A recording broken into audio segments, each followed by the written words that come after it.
Welcome to the live stream. We're having some technical difficulties tonight. Lost audio from my HyperDeck, and welcome to what it's like to be live. So it's always a challenge. It's always a time of prep and checking everything, and then you get live and all of a sudden something doesn't work. So I want to make sure the lips are on sync tonight. Give a shout out to Freddie, I see you on here tonight. Kevin, I see you on here tonight. At least that's what I have in my notes. So welcome, guys. We have a great live stream planned tonight. I'm really excited about it because I have lots of things that I want to do. I have these things over my shoulder.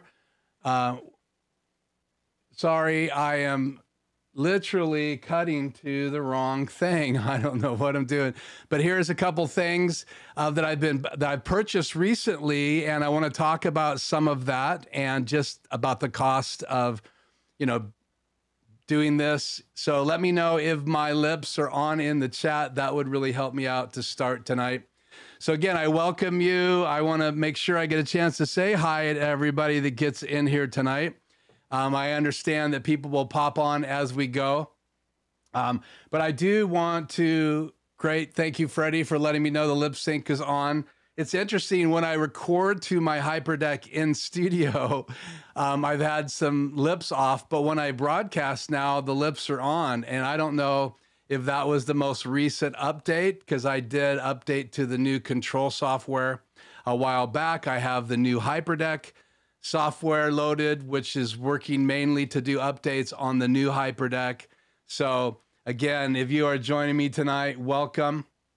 I want to give you really quickly an overview. If you looked at the still image, it kind of lets you know we're going. I want to do a live demo of MixEffect and the HyperDecks. Mainly, I want to focus tonight on how MixEffect works with the new HyperDeck Studio HD Plus, which is the new HyperDeck I have. This is the box right here. And if you want to see this unboxing, I did that 2 weeks ago right here on the live stream. So I believe there's already a link below for that live stream 2 weeks ago. Last week, I kind of showed off my cables.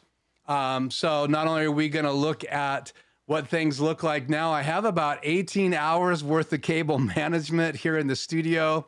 I'll talk about that here again in a few minutes. So we're going to talk about that tonight.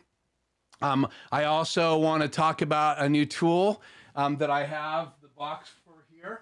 And this is now underneath the desk. And if my mobile camera works tonight, I'm going to actually let you guys see under my desk. I also have like a sky cam tonight, which is in OBS. So I got to bring that into my desktop. But again, this is Orei. It's a 1x4 HDMI splitter, and it's the 18G. We'll talk about that. And then also in the boxes behind me, you can see that I have, well, let me switch that camera again. I have the box to the extreme ISO. That's a recent purchase. I have 4 of the MC lights. They're on the corner shelf back there. 3 of them are there. And then the other one is by the TV. And you'll see that if we look at the other shot here. So right over my shoulder here, actually it's kind of behind my chair, right? Let me see if I can get out of the way here. You guys can see it. Yeah, right there is one. And then you have 1, 2, 3 on the shelf. It's kind of hard to know with the camera reversed which way to point. And then I have this little portable light that I set up there too. I just bought this actually at Home Depot, and it's so I can add some light underneath the desk and see when I was working under the desk. The batteries were dead, so I was burning up my phone battery. So we'll talk a little bit about that. And then I just have one of the Rubbermaid tubs that I organized, and we'll talk about this as well. So not only we're going to look at cable management, we're going to do a MixEffect test of the HyperDeck Studio HD Plus, and just let you know, a shout out to Adam Tao. He may jump on tonight. but he joins us a lot here on the live stream, and I appreciate that so much. Not lots of people on my live streams, but obviously as we stay consistent and as you guys subscribe and share it, we'll see more people here on the live. But I wanted to say this, I already have contacted Adam with some of the things that I discovered in doing tests of the HyperDeck Studio HD Plus. He is going to reach out, he said, to Blackmagic Design to see if he can get some loaners again. He borrowed a bunch of devices to work on MixEffects and work on bugs. He had the giant consoles. I mean, Adam's place for a while was jam-packed. So if you don't know anything about MixEffects, it is an app to be able to run remotely on your iPad or iPhone or iPod Touch, to be able to run the control software. It's a complete redesign. It actually has a HyperDeck control feature. You can operate more than one deck, and I have more than one HyperDeck here in the studio now, and we'll talk just a little bit about that. So not only do I have that new splitter that I've used to do my cable management, I also use a lot of the 1 in and 2 out splitters, and then, matrices, so I can choose one input or the other input to run it into one of my ATEMs. That gives me an extra input that I can run into the channel. I'm not going to go too much into that tonight, but I use those. And then I also use a 1 in and 2 splitter. And we'll talk a little bit about what one of those did to save me as I was replacing 2 of those with my 1 in and 4 out splitter, and ran into a snag, and we'll talk about that here in just a little bit. So not only are we going to talk about the 2 HyperDecks and MixEffects, I also want to talk about how you can do things now when you have more than one HyperDeck. And so maybe you don't have any HyperDecks, or maybe you are checking this video out after it was live because HyperDeck is in the keywords. Let me just say this, I have a whole HyperDeck series in the Mini. I'm actually starting recording tomorrow of the HyperDeck. I wanted to do some testing and really run it through its paces, which I've had a chance to do.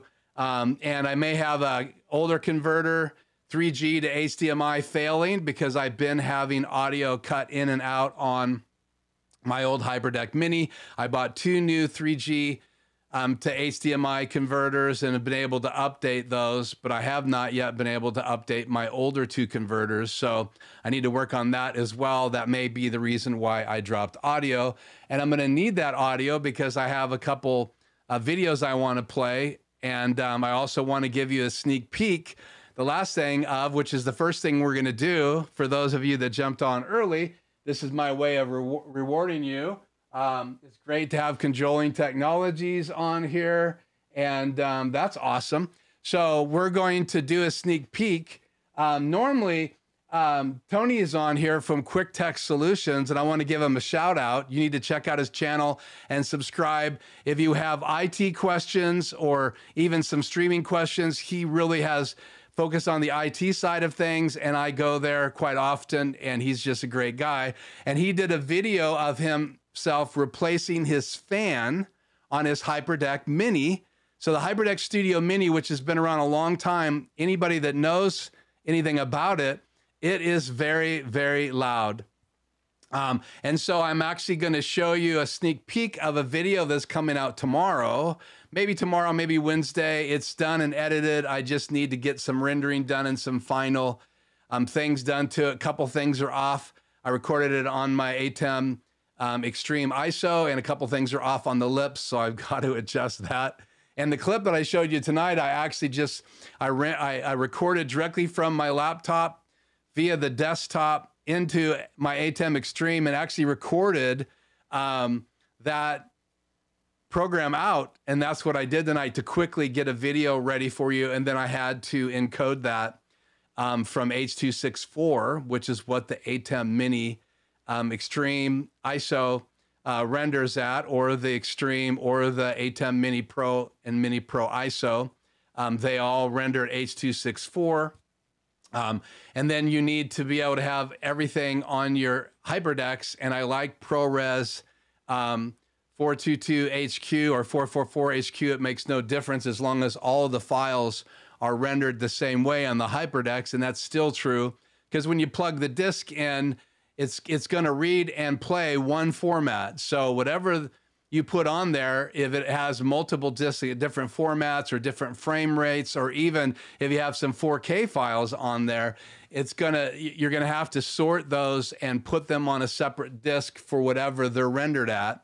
And so you might want to consider, if you do get a HyperDeck or you have one, to have a bunch of discs. And I've actually upgraded.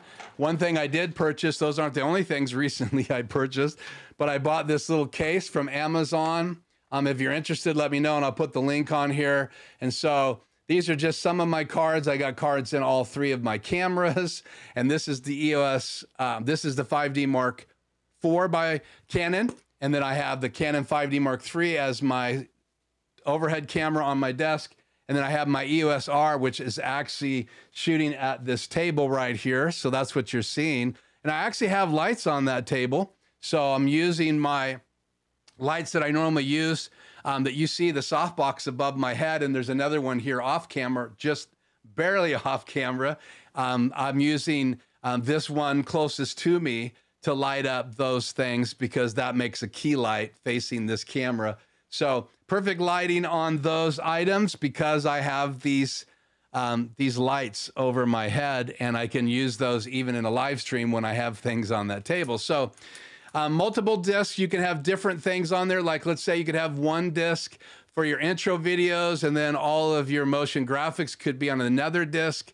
And I can tell you, it kind of helps you sort out what's what in your studio when you're going live. It's nice to have, in the Mini, you have 2 SD slots, and in the HD Pro or Plus that I have in my studio now, the HyperDeck, it has 3 ways to record and play back. You can actually record now and play from the USB-C out, and you cannot do that on the Mini, HyperDeck Mini, or the older HyperDeck. So this has got discs in it, and I have all the discs in my players tonight that I'm going to be using.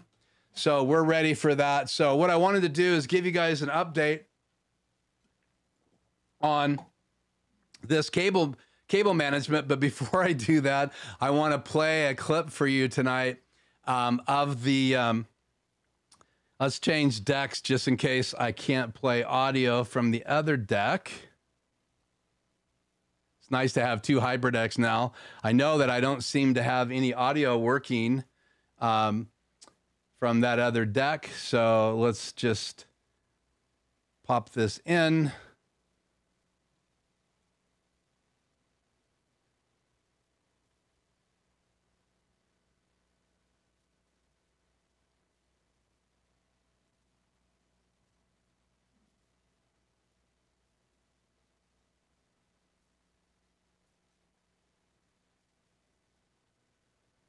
I'm still getting used to the buttons on the new HyperDeck HD Plus. It's different. It has a skip forward and skip back function, where the old HyperDeck just kind of had like a forward and back button. And so it acts a little bit differently. So it takes some adjustment. It would be an advantage to having 2 of the newer decks, because they have the same kind of buttons on those. So okay, so let me make sure we have some audio coming in here. Let me hit play.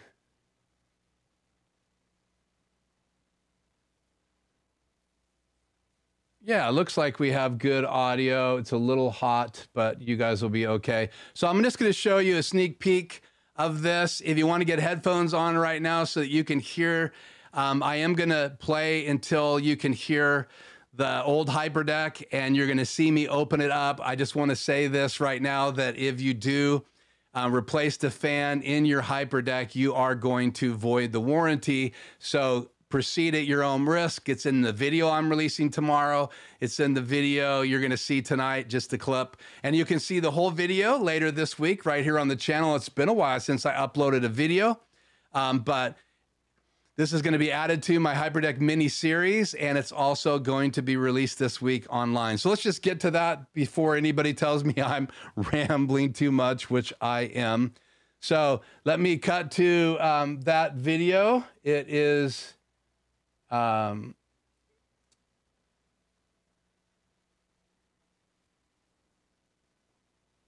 okay, deck 7, here we go.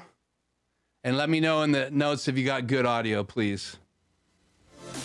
Quick update of the HyperDeck, my mini, my original version, and I have the audio processing on my mic. I want you guys to hear how loud this thing is.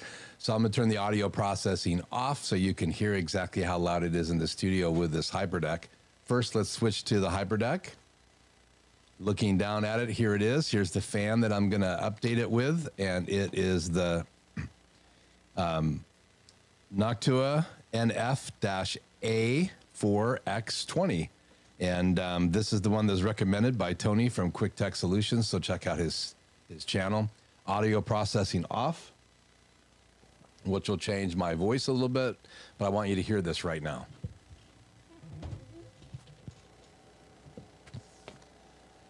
That is how loud the fan is. So just let that go for a second.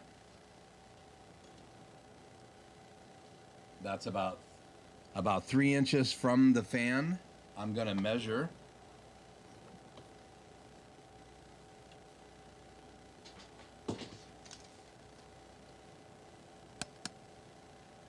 Actually 2 inches. 2 inches from the fan. So now we're going to take it apart and we're going to update the fan and let you hear it with the upgrade, fan upgrade. So here we go.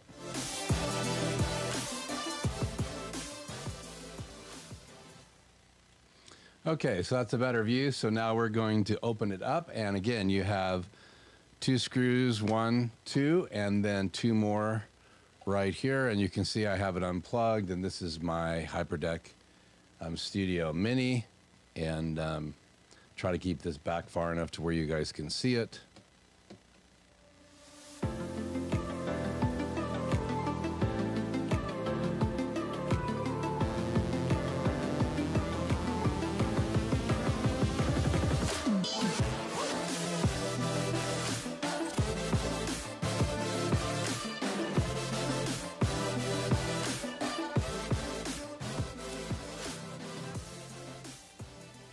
Got 2 more screws on both sides. I like to keep these in separate piles. So these will go here, these will go here.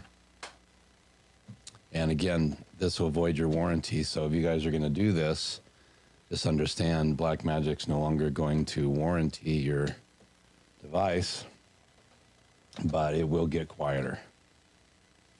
That's the nice thing about doing this. So pull the cover off. There you have the fan. And in order to get the fan out, you have 2 screws right here that are exposed right now. And we're going to pull those out.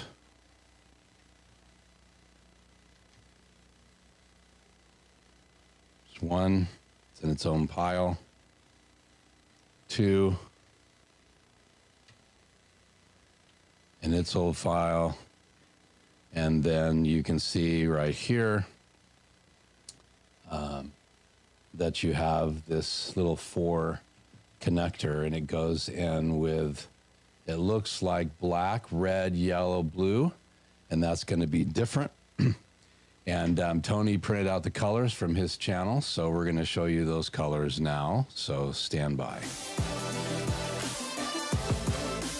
Here is it disconnected, and this kit comes with a bunch of connectors, but the sad thing is none of these connectors that are in here will fit. So we're gonna have to line those wires up, and if you go to Quick Tech Solutions, Tony did a video, and here is his wiring guide. So you can see that on the connector, we have black, then red, then yellow, then blue, and we're going to have to connect the black to black, the blue to blue, and then the red's going to go to yellow and the yellow to blue. And we will be using this new fan right here.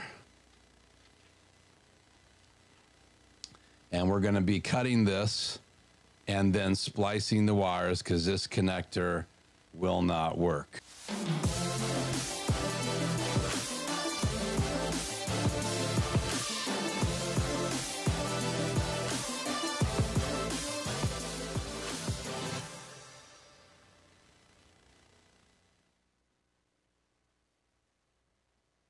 that's a sneak peek. I'm going to turn that off so the audio doesn't continue.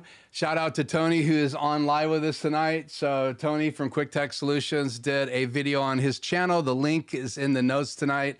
You'll be able to see my whole video later. I did notice there is kind of a, I don't know, maybe it's just on my end, some little shuddering in my headphones tonight from the audio. So I don't know if I have a issue. Let me see if that's my old HyperDeck.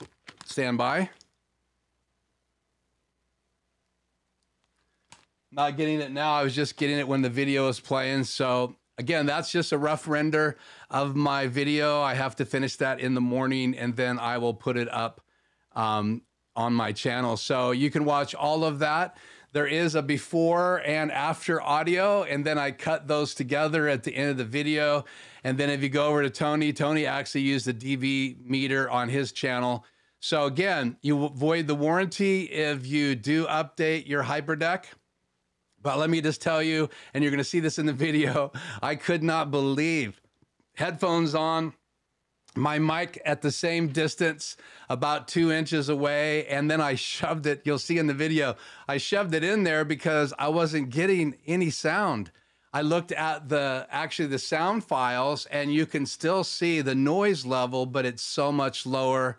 And so I was super excited. I've thought about doing this upgrade in my HyperDeck for a long time. I was just afraid of doing it. And again, because of Tony's video, when I watched that, it just made me feel comfortable. I guess it was the wiring guide and, you know, being able to see into his HyperDeck. And actually, when I plugged in the adapter for once I got it all together to do the test, the fan was so quiet that I couldn't even hear it. So I thought it wasn't working. And it was just interesting. I even reached out to Tony and he was so kind later to send me a text back. But by then I'd already figured out that it was just, I couldn't hear the new fan. So it didn't seem like it was working. I turned the HyperDeck over and I could tell the fan was turning.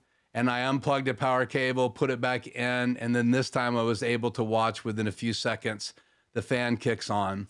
And so in the video, I actually showed the airflow. I wish I had actually, and I may have to pull the cover off tomorrow morning and add a little shot of you so you can see there's like a vent in the lid that kind of forces the air from one side to the other side.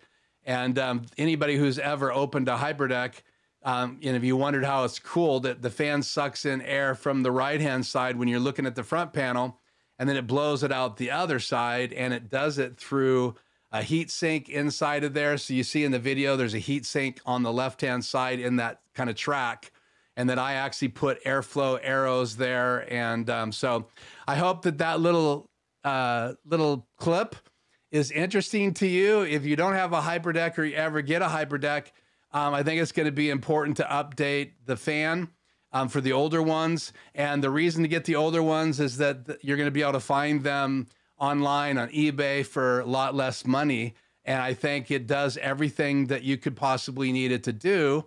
The HyperDeck, the new HyperDecks have new features, obviously, to get us to purchase those. They also are bigger.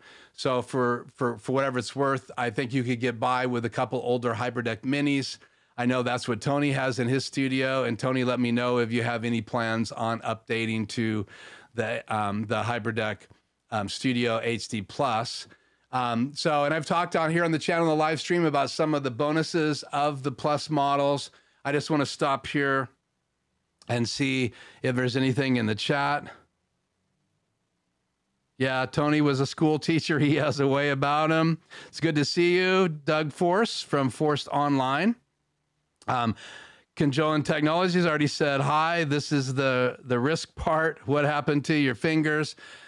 I knew someone was going to ask that tonight. Thank you so much for not asking it before, but you know, someone is going to ask the question. So I'll make the story short. I had eczema when I was younger, and I spent a lot of years as I got older where I would have some breakouts once in a while. And all of a sudden, about 6 months ago, I noticed looking at my finger, there was kind of a spot there. And I have some really good stuff that I use it. use some cream, and then obviously if you keep your hands out of oil and all that stuff, it'll help them heal as well.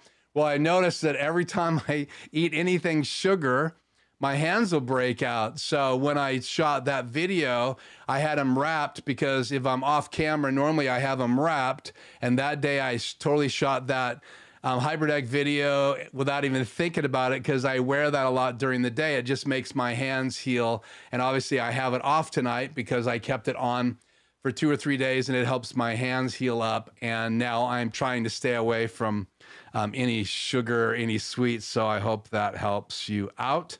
So again, thank you guys for joining me. Do you have any questions yet about the HyperDeck fan update? You got Tony and I in tonight, so you can ask him a question. You can ask me a question. I hope you'll stay live before you go watch the video. And then again, earlier I said I'm going to do a test of the HyperDeck features in MixEffect, and I want to do that. We'll do that after I talk about the cable management update, because I have that video. So I want to show you. So 14 to 17 hours, I lost track. I went to Home Depot and I purchased some stuff at Home Depot, and sorry about that. My TV just timed out.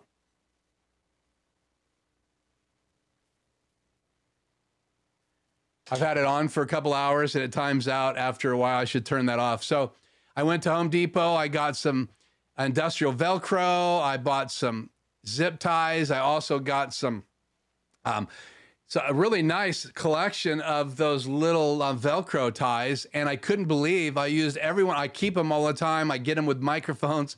I used everyone I had. I used everyone in that package, and I was scrounging up. There's so many cables in my studio. I was actually scrounging up some help, because I wanted to finish up. I wanted to shoot a little bit of footage so you guys can see this. And then I'm actually going to upload a video later this week about my cable management. It's going to be a short 5-minute video, but it's going to show before and after. It's going to show some under the desk footage for those people that just tune into my upload videos. You guys are going to see a little bit of that tonight if I can get my mobile camera working, because I want to show you under the desk. But so before we show that video, are there any questions about what we've done so far? And if you could put a Q before your question, it just helps me see them. And I'm sure if you guys have been on other live streams, you know the routine. Obviously I attend a lot of live streams because that's where I'm learning, and I hope that's why you're coming here. And I love hanging out with you guys. So thank you for showing up on Tuesdays. It's a part of my weekly hangout time with people. Freddie says hello from, I don't even know how to say that. I know it's Venezuela, but it's C-A-R-A-C-A-S. I don't want to destroy that, Freddie. Hope the lip sync is still good. Again, let's see, anybody else says where they're from.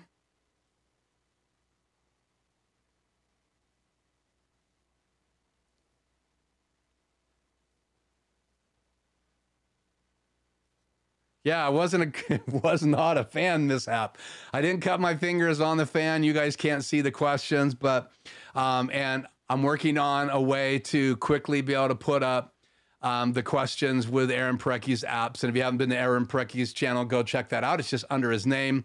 I try to attend or watch his live stream every Sunday, either live with him or later in the day, but it's always more fun to be there, to be one of the guys asking questions. And I try to support those channels as well, because I appreciate the hard work that they've done and the things that I've learned from those guys. So yeah, no damage from the fan. Those fans are really tiny, but it wasn't a hard update. So for whatever it's worth, I would consider doing that again. I know Tony's actually done some fan installs. He said for other people that would be a fun thing to do if they don't mind voiding their warranty. They've had their HyperDeck for quite a while. And again, there's HyperDecks out there that have been around for 10 years. They're far out of warranty. I didn't even check to see when my warranty ran out, but I wanted that fan to be quieter. Now, the other fan I have in my studio, let me just say this, is my laptop, but I don't use it for streaming or it would be loud. I use my Extreme ISO to stream from. You can stream directly through Ethernet port out of the back of my ATEM Mini Extreme ISO. You can do the same thing with the Mini Extreme. You can also do it with the Mini Pro and the Mini Pro ISO. So all 4 of those ATEMs, desktop ATEMs, are very easy to stream to. You get your key from your channel once you set it up, either Facebook or YouTube. And there's other streaming locations now in the new updates of the ATEM control software, so you can stream to other places. And I just stream occasionally on Facebook and all the time on YouTube. So now I do have some macros and I do have MixEffect open. So we're gonna come back and we're gonna run the HyperDecks from MixEffect, and hopefully my macro that I set up for showing you my desktop will work. But I wanna use this camera first to show you underneath my desk after I show you this before and after video. So let's check this out. This is a before and after video. Let me get it queued here. So this shows you before. It shows you the baskets that I installed, which I really liked. The baskets gave me a place to put in power supplies. It also gave me a place to thread cables when they're this long and you only need them this long. I had something that I could thread it around rather than just coiling them all up. I love that. If you're up underneath there, it looks a little disorganized, but in reality, that's just all that extra footage wrapped around that cage. I love those. So I bought 4 of those. I installed them. I will get some links on here after this video is up there. And when I do the actual cable video, I'll talk about those baskets and other things in that video. So it's all queued up. So let's cut to this video and roll it.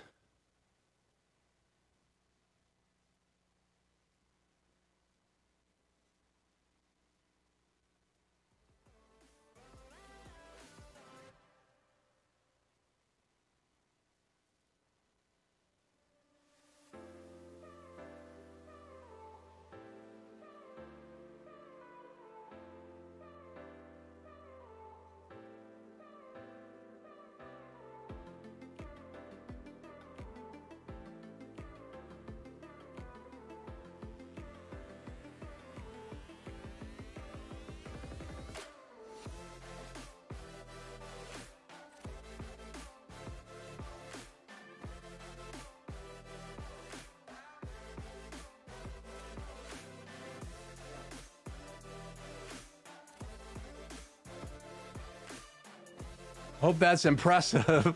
I tell you what, it was a chore. I was on my back, and I really think it was a project that really helped me out. Lots of things going on in the world today. It's just nice to dive in and focus on something. And I got to tell you the story. Tech Condo with Petra is live, and he's live every week, as well as Aaron Precky and many other streamers. But it was on those 2 live streams that the concept of cable management came up. And you know, it's always kind of one of those things, if you're changing things in your studio and you're adding new equipment. I mean, obviously, I've had to add and run power. This thing has so many hookups. I mean, look at how many things are on the back. So if you want to use the HDMI out, also the SDI out, and the difference is the SDI actually has information on it on the screen, and I have it right here. So it tells me how long a video's been playing. It tells me what drive I'm using. And it has a list of all 3 drives, even if you don't have an SSD plugged into the USB-C. So all of these hookups are cables if you have them all hooked up. There's a loop out. There's also time code linking, all kinds of things. So if you had all of those hooked up, that alone, the 8 inputs, the 2 HDMI outputs, the 2 USB-Cs on this is huge. So again, this ATEM, that's why I brought the box tonight, so I don't have to put these things up. But look at all the inputs on the back of this ATEM Extreme or the Extreme ISO. They're identical on the back. And even if you have a Pro or a Pro ISO, there's still lots of cables, and those things need to have a home and a place underneath your desk, or they end up on the floor. And if they're organized, it's just easier to work on them. And that's what motivated me to organize my cables. And so let's plug in my remote camera here. And I'm gonna turn the house lights on, so I'm gonna get up for a second just because I want you guys to be able to see better. Let me go into Filmic Pro, which is an app that you can download, and it gives you the ability to do a camera. Actually, I don't need to turn the house lights on. I forgot. One of the things I love, I need to make sure, let's see, my camera's live, that's in channel 3. So I'm actually feeding my camera through a small 2-in, 1-out matrix, so I can go from my iPhone, or you'll see me in a minute show you MixEffect on my iPad. I can switch between that and program if I ever want to stream to channel 4 in my ATEM Mini Pro. Then I could stream from it, or I could send a signal to a streaming bridge from it.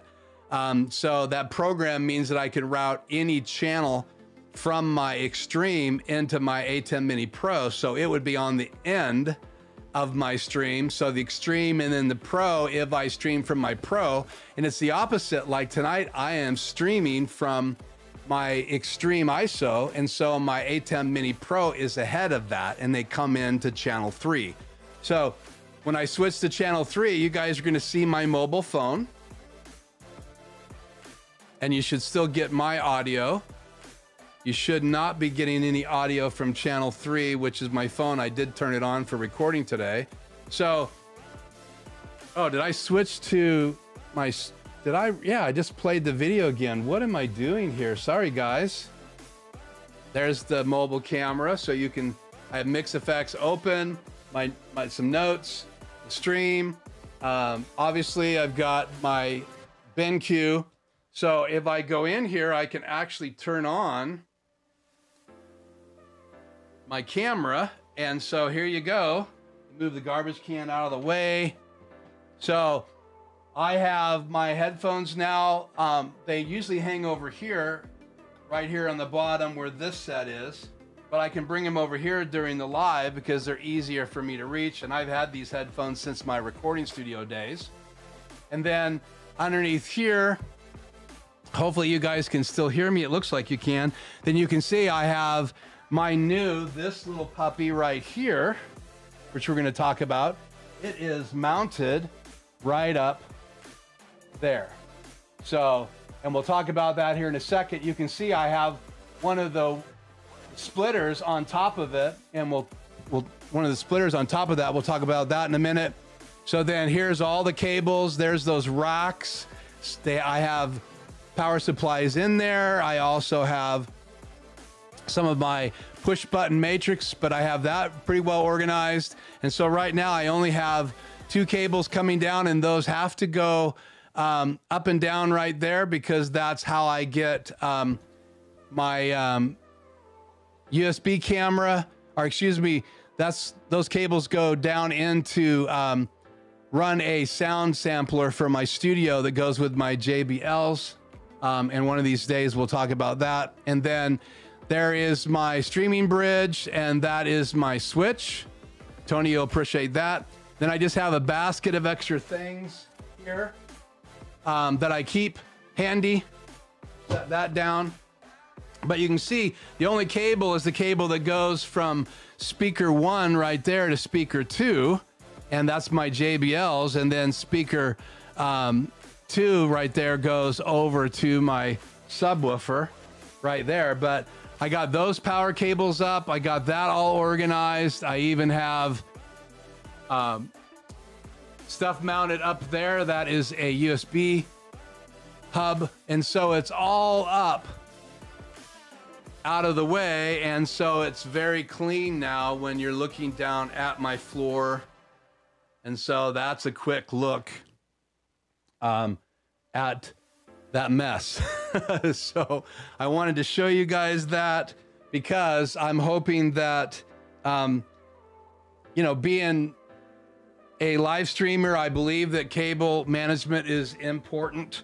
I was kind of embarrassed in those live streams. Each one of us are at some level. I would say I'm probably, if there's levels of cable management, I'm at phase 2. So I've got everything up off of the ground, but I do want to do some quick ways of detaching my ATEM Extreme and my A10 Pro so I can take it mobile. So my next project, just to let you guys know, is I want to be able to take all the cables that go out of the A10 Pro that I use on a regular basis and all the cables that go out of my Extreme ISO. I want to make a rack so that I can just use some real short cables to go from my devices into that rack, and then that rack is mounted in my studio all the time. So even the 1/8 inch input for audio, all of that, I will be adding some short cables, but I do want to have that all in my studio so I can just unplug things, throw it in a mobile cart the same way, including taking those short little cables and go and be mobile. And so I'm really excited about the potential of that. So any comments or things that you would like to ask about cable management? I hope I didn't miss anything while I was talking about that. Let me just go through the chat here.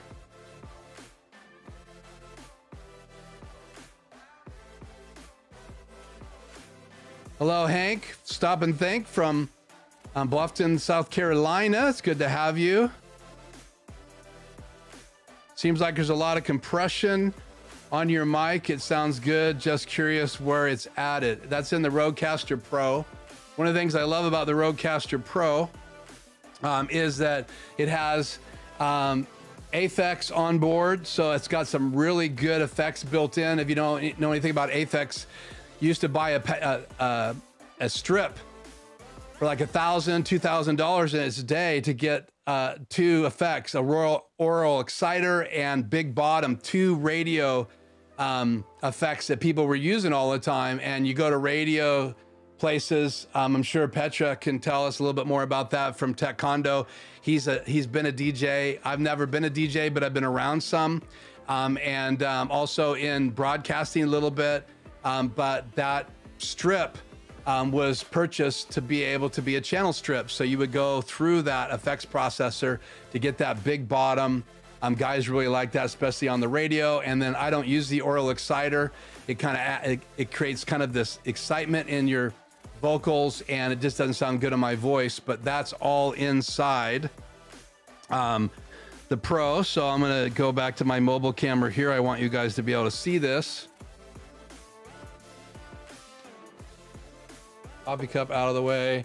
Let's cut back to that camera. So if I go into, this is channel 1, and if you listen to my video that's being posted, you're gonna hear me turn the effects off and back on again when I played the sound coming from the HyperDeck. So you have the ability to choose what kind of mic. So if you have the EV320 Electro Voice, or if you have a Rode NT1A or a pod mic like I use in my studio for my wife's podcast for them, Rode Procaster, Rode Broadcaster, a Rode NT1. If you have a condenser microphone, you would turn it on right there. I just use the basic dynamic settings. And then if I back up here and I go to audio processing, I can turn these off. So I have a high pass filter, I have a noise gate, I have a de-esser, I have a compressor, and I have the Aphex effects right there. And if I click on that, you can see I have the oral exciter off, but if I use the right-hand arrow, I have big bottom on, and that adds some bass to my voice. And that's one of the benefits of having the Rodecaster Pro, because those Aphex, oh, you should see that. It's right on the front of the board. Aphex on board. So they, Rode has a deal with them and put those effects right inside the board. And that's one of the things that attracted me to the Rodecaster Pro, is those effects. And it's not a perfect interface, but it sure has worked great for me. And I have a lot less troubles with the audio coming from it than I do from the audio coming from my 3G converters. Something at times just happens when you're converting the 3G out of a HyperDeck in a converter out HDMI, and that audio is supposed to come out into your ATEM. And if you turn on that channel, audio channel on the ATEM, and I should show you guys that just for learning processes here. I want to bring this light up a little bit. Not that one, this one.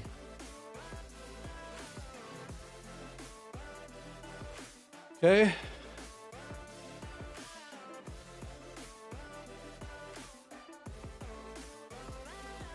You turn this camera back on. I should have unplugged it. Here we go. So you would, each one of these channels has audio available for them, right? This is audio along this. I don't use these buttons at all. They're camera control options. This is a matrix for your different keys and different things inside your ATEM. You can see media player 1 is on right now. That's my lower third logo. Sorry about that, guys. I always forget to take the mic with me. So I'm not, if I wanted to get a microphone on camera 1, and this is camera 1, I'll cut to it. So camera 1 is right there facing towards the table. If I wanted to put a microphone on that and talk directly into that camera, then I would need to turn on that camera right there. It's facing towards the table. You guys saw the table because I cut to that camera. I would need to turn audio follow video if I was using video like my laptop and I wanted the audio to play when the audio came on, or I would just turn it on and I can raise and lower the volume, and every one of these channels is set up. So I have my first fill 1, which is my HyperDeck Mini, coming into this channel, and I turned it off because there was some static, right? So it's off right now, so I won't get any audio if I cut to HyperDeck 1. I moved that disc into HyperDeck 2, and that is set for audio follow video. I could turn that audio on and leave it on all the time, on and off. I can reset it, and that resets everything in that channel, or I can just go up and down with the volume if I rendered a video too hot. I've literally done that.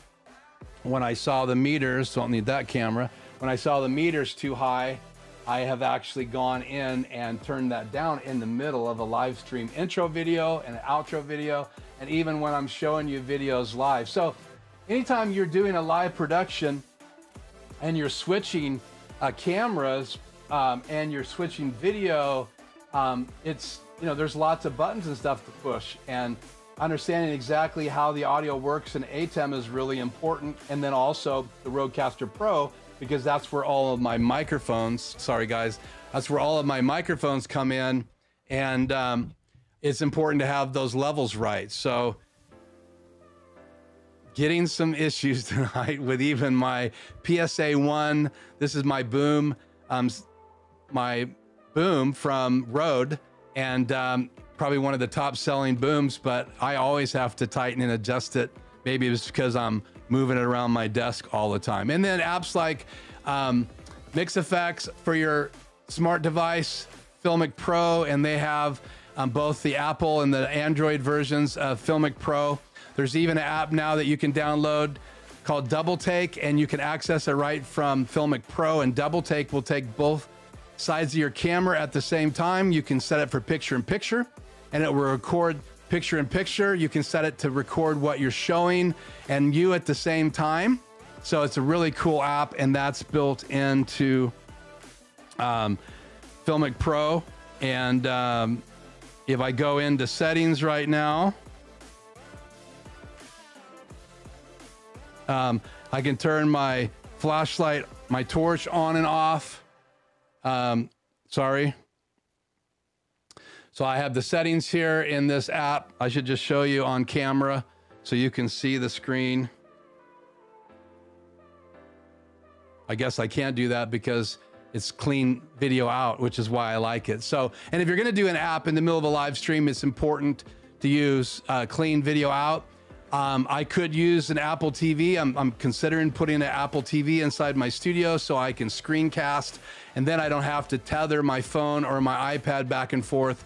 But occasionally I'm recording with a lapel mic plugged into my phone when I'm casting in other apps, or just recording on my phone.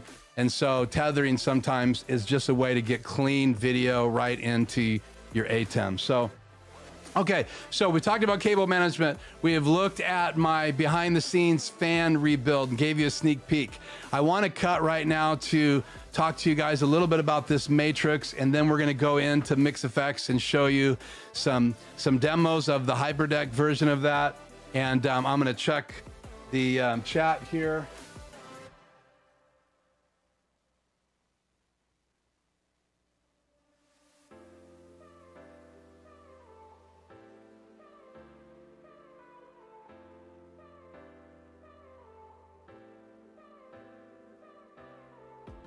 Jules, welcome to the live stream. Yeah, I can tether power supply to this adapter.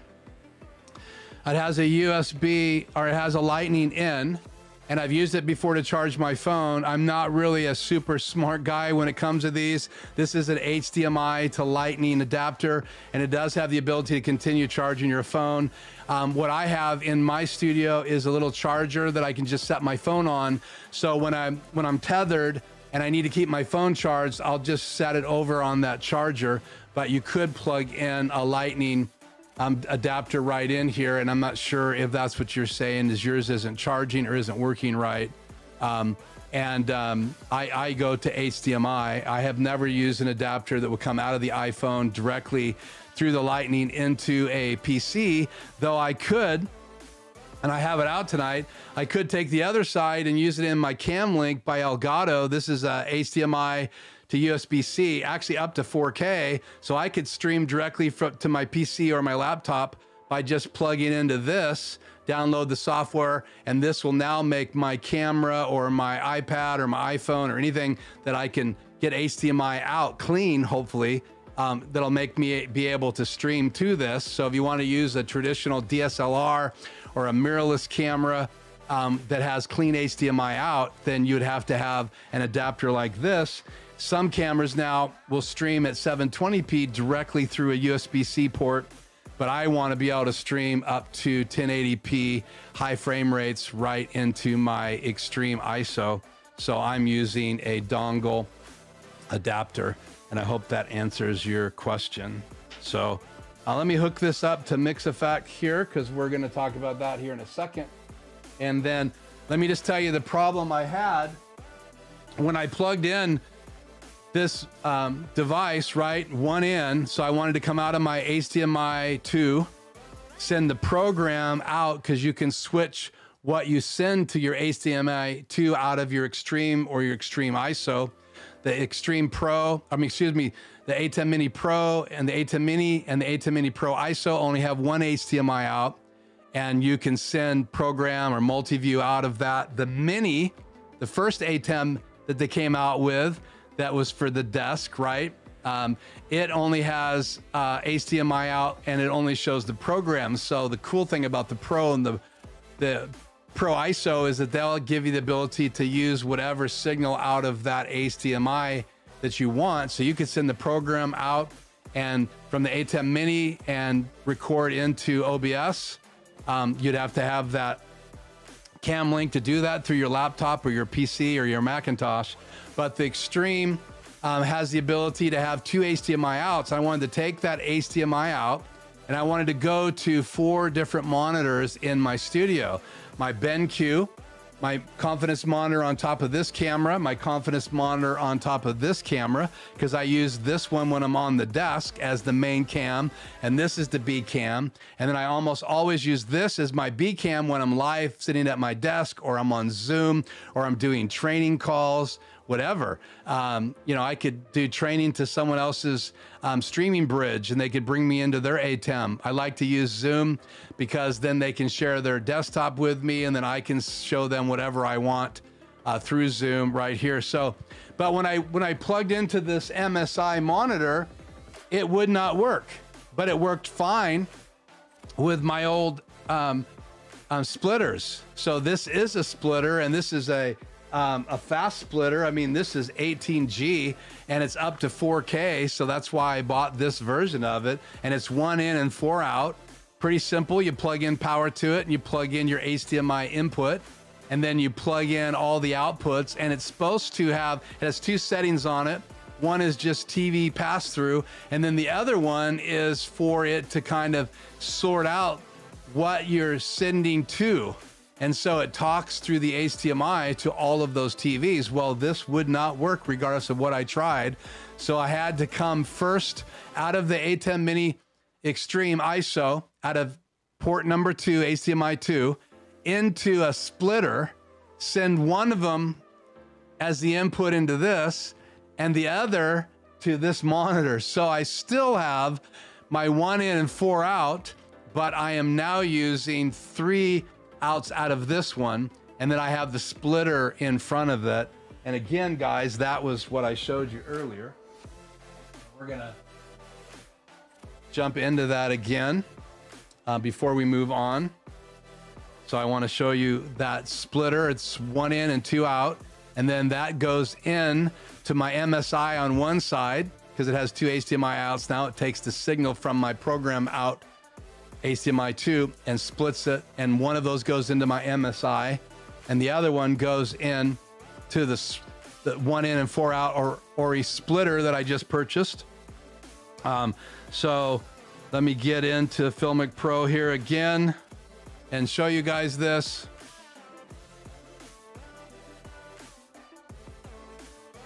Let's turn on. So right up there, you can see there's the splitter I've been using on top, and below it, the splitter I've been using is on top, Velcroed, and right below that Velcroed to the side is the 1 in matrix out. Now I do have 4 HDMI cables going into it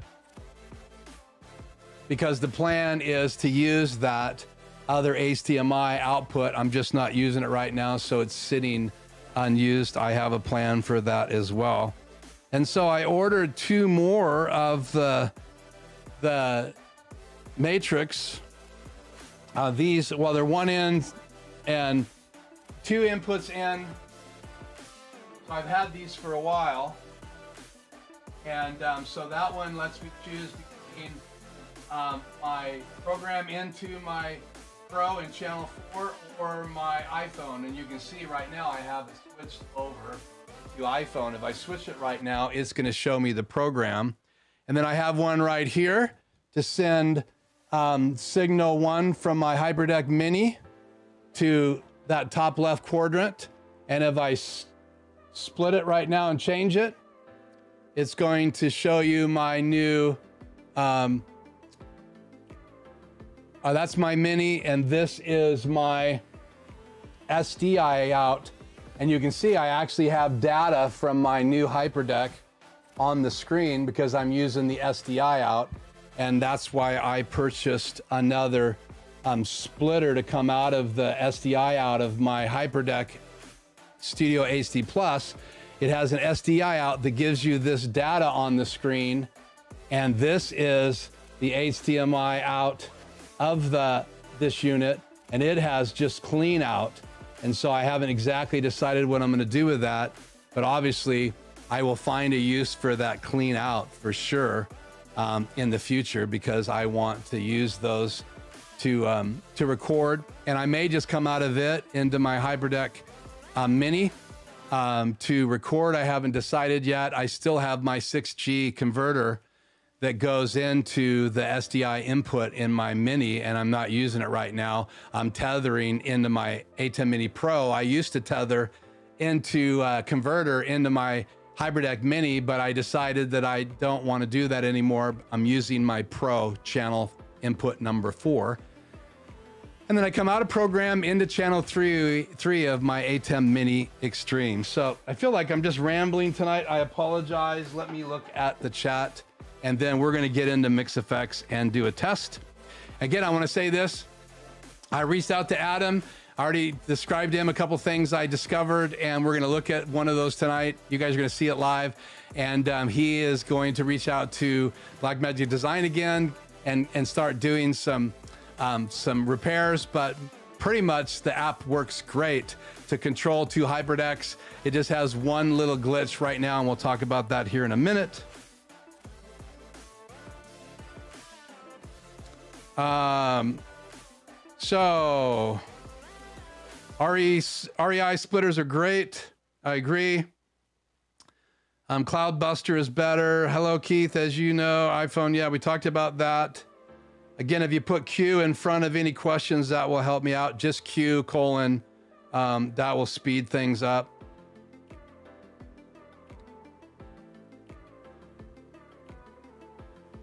Yeah, I do have that auto pull video. I love it.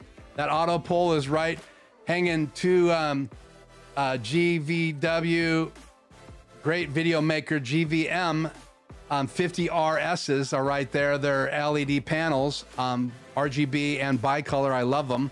That's what's throwing light in the back of my room right there. And when I'm at the table, I use it as a hair light. When I'm at this table, I actually have an Elgato key light right here that it can be a key light when I'm facing that way. It's a hair light when I'm facing this way, and I have another one right here. And I'm gonna do a studio tour as soon as we hit 800 subs, and I'm really close. I think I'm like 11 away right now, so please let your friends and everybody know. Subscribe if you haven't. So I'll come back, let's see.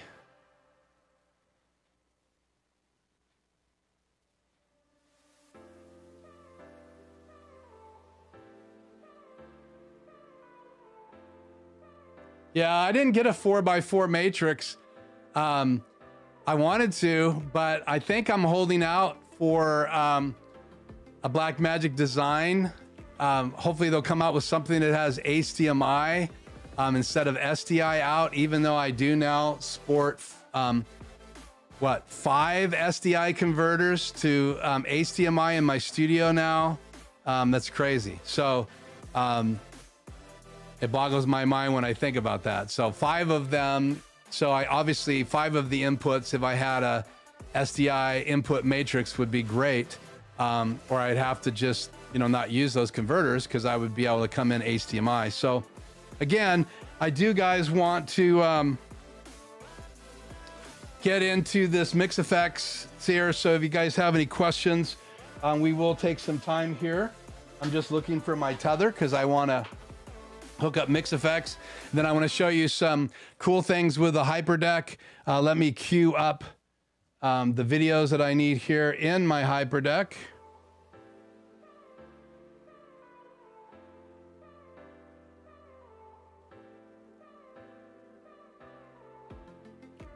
Sorry, it's going to take me a second here. Because I want to show you an effect that I created, a logo fly in with a moving background. Show you that in just a minute on 2 HyperDecks. And then I plan on doing a video in my HyperDeck series. I think I'm going to give you guys a sneak peek next week where I show a number of different ways to use 2 HyperDecks.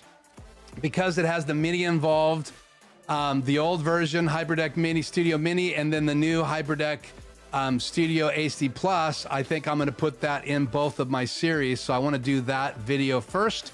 And so I will give you guys a sneak peek, I think, next week of that. And I should be releasing at least the first 2 videos over the next 2 weeks of my HyperDeck series. And then that one I will release after the sneak peek. I want you guys to have first shot at that for attending these lives, trying to give you guys those things ahead of time.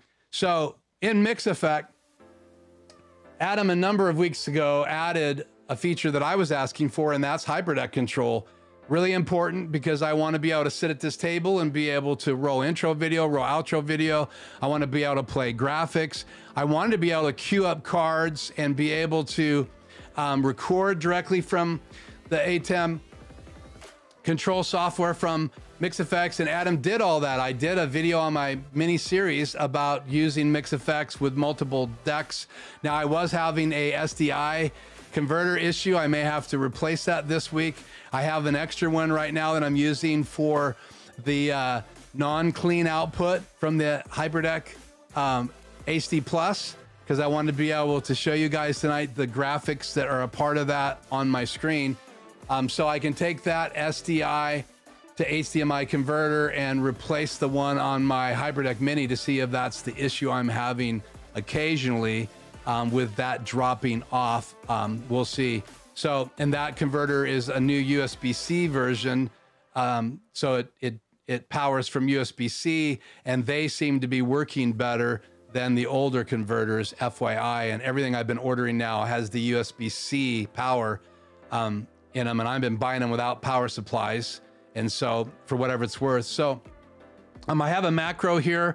I want to shift to this and get you guys into MixEffect. Let me just make sure. Let's see. So I am in camera 4. So let's see if, yeah, it's on my screen. Let me bring up something here real quick.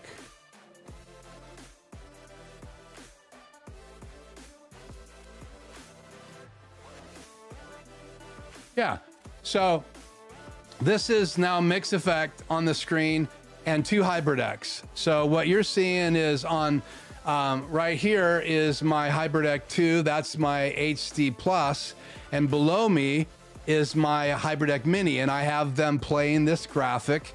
And the reason I have them playing this graphic is that I can then demo, let's see.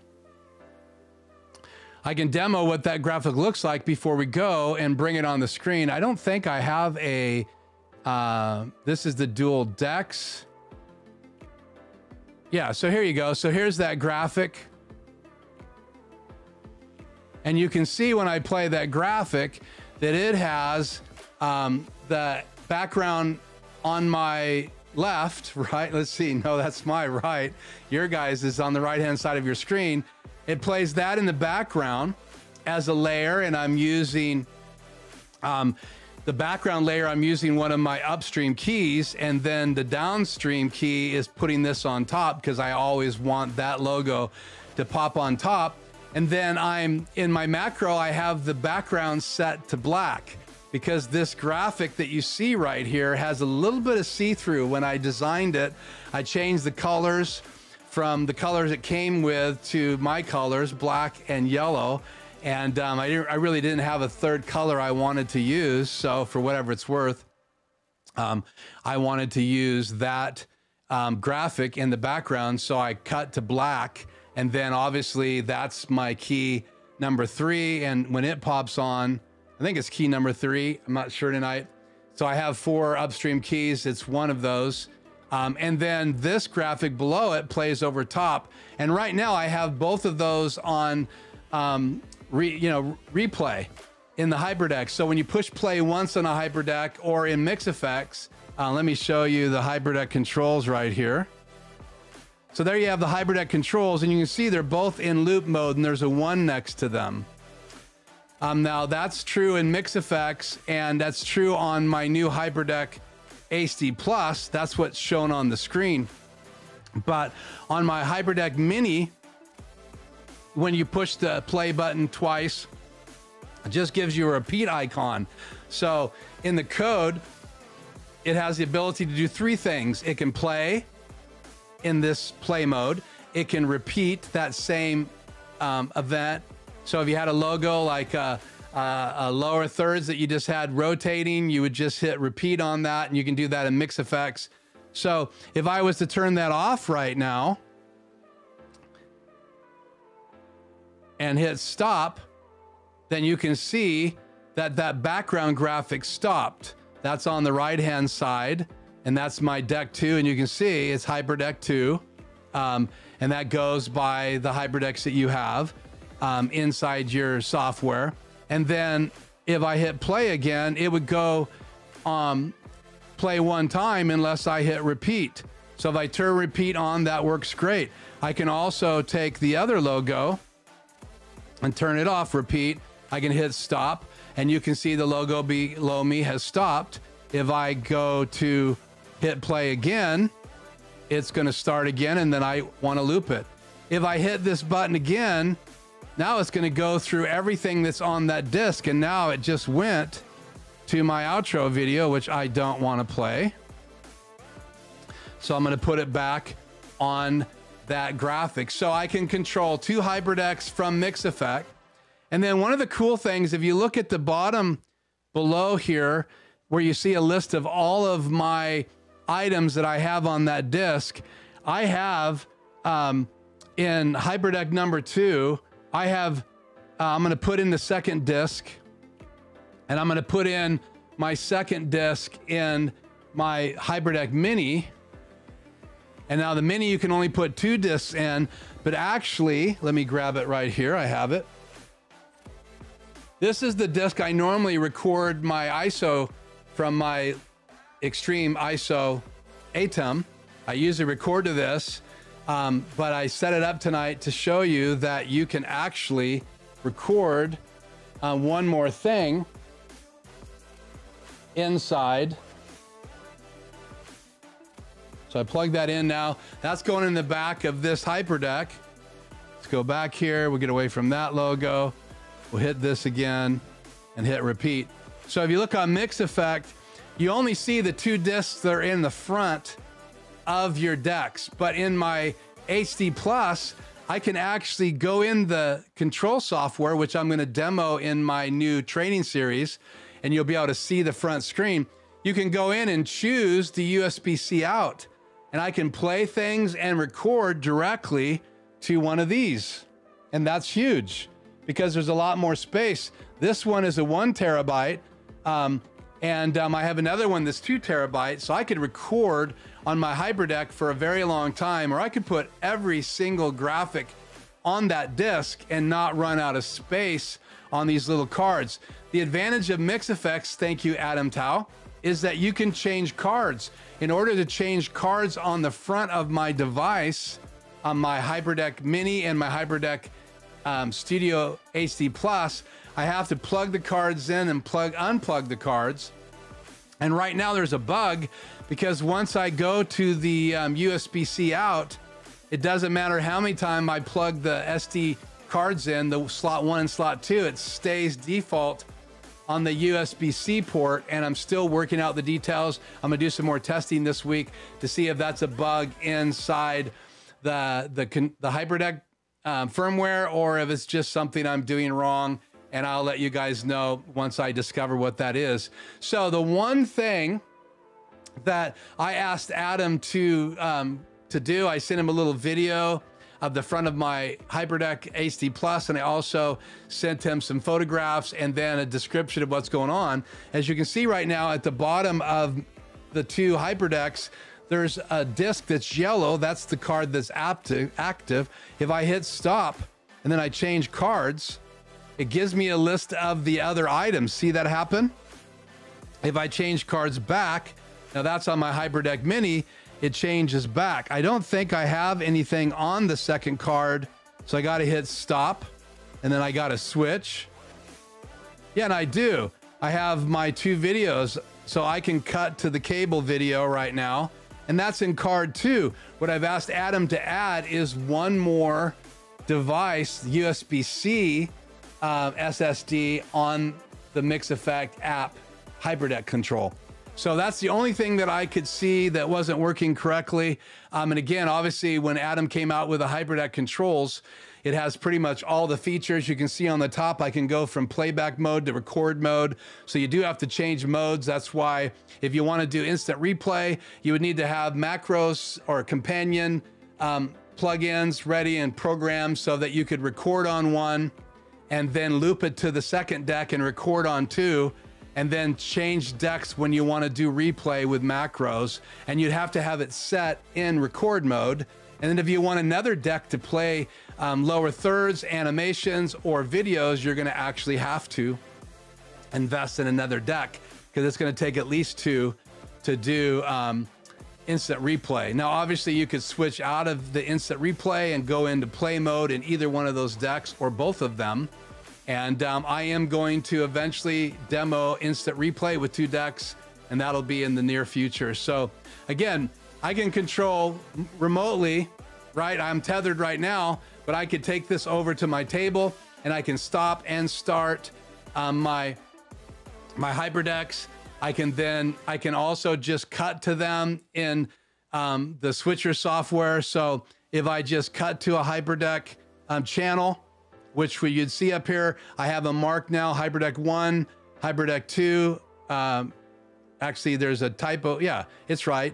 So channel 5, 6, 7, and 8 are HyperDecks. If I cut to those and I have auto roll turned on, then it's automatically gonna roll. And obviously you have to have remote turned on inside your HyperDeck Mini.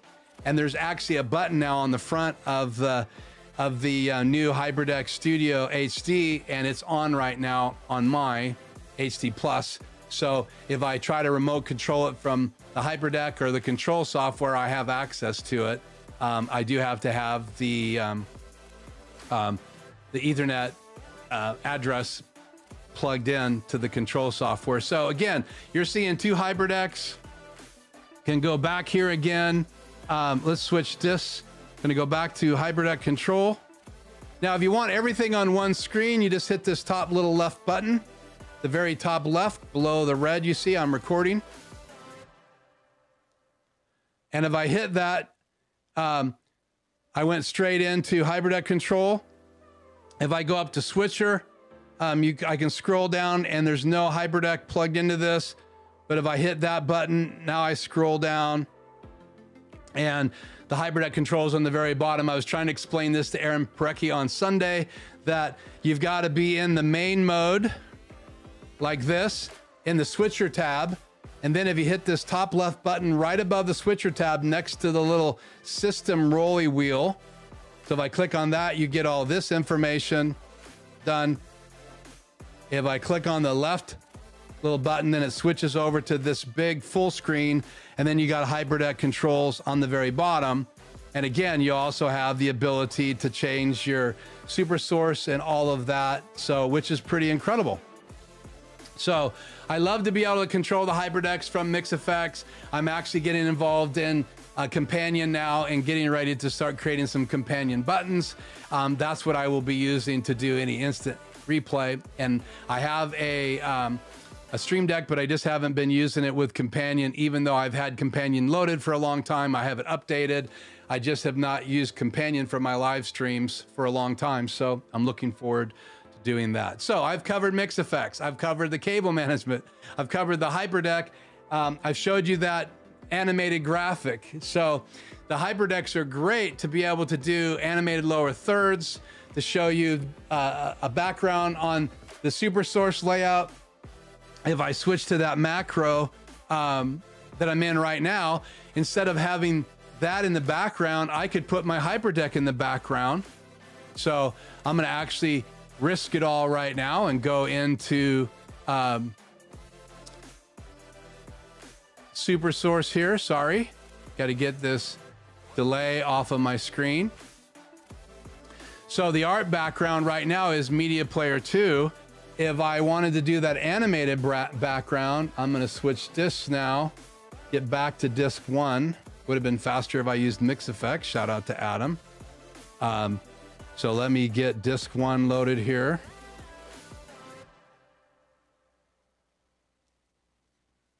Find my graphic again. I'm not finding it. It must be on disc 2.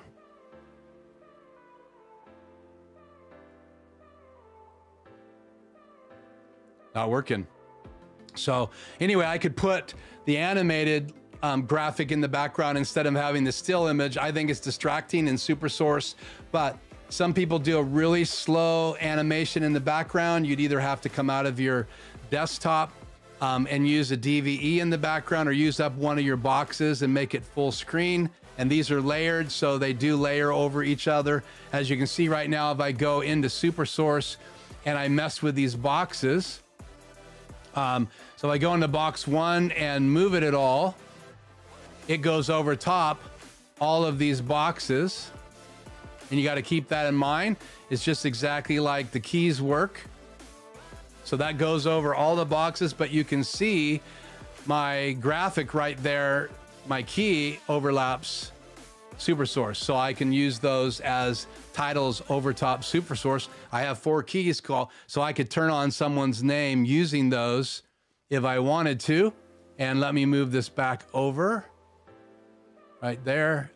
So I can move those boxes around. I can put art behind it. I can assign to that art a still image from my media player, or I can use my HyperDeck and play a video behind me. And if you watch Adam Tao's videos, he plays I believe from his iPhone or an iPad, plays video into his live streams in the background of his some of his SuperSource layouts, and I think that's really cool. So any questions, guys? I have been rambling for a while. Anything that I missed that I said I would cover? Let me just catch up on the questions here. Yeah, let me just, do you? No, I don't have any buy. This is from Conjoling Technologies. You can see it in the comments tonight. He asked me if I am planning on getting a any bi-directional, or do I have any bi-directional converters? And I'll tell you, Aaron Precky said he was having trouble of them switching back to a default setting inside the firmware. I was about to get some bi-directionals because they'd be really nice to be able to use them. I think they're like $10 more. And they just updated the firmware, but Aaron Precky said on his live stream when I asked the question, he hasn't seen it fix his problem. It's not really a firmware problem. It's just an issue with how he uses them, because he is going into his video hub, which is a giant matrix. He's got 20 inputs, 20 outputs, which I really want one of those. He says he's already out of inputs, and I get that. It's easy to fill those up. And he said that he was having issues when he's going one direction of it flipping back to the other direction. So I don't know what that is. I've never had one, so I haven't purchased them yet. I'm waiting for one of my influencers, Aaron Precky, on his channel to say it's all good to go. So the next question is, wow, there's lots of questions in here. I appreciate it. Let me come back through there.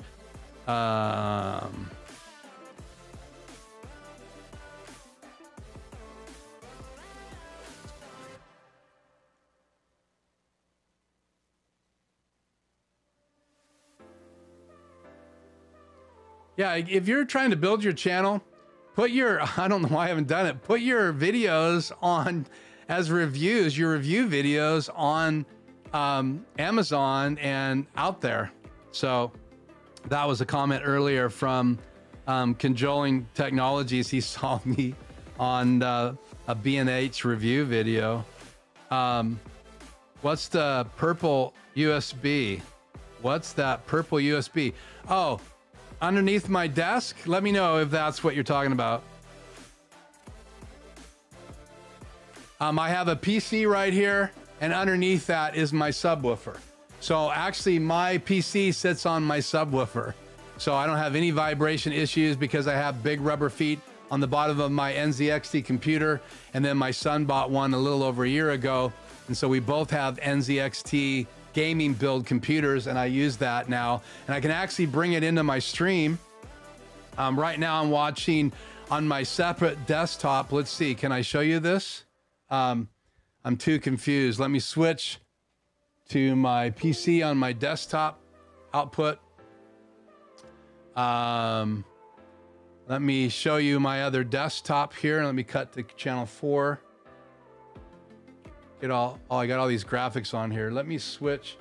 Let's not do that, because right now I'm gonna lose SuperSource. I'll cut back to that here in a minute. Let me use my macro and get back to this camera right here. Oh, there you go. There's my desktop.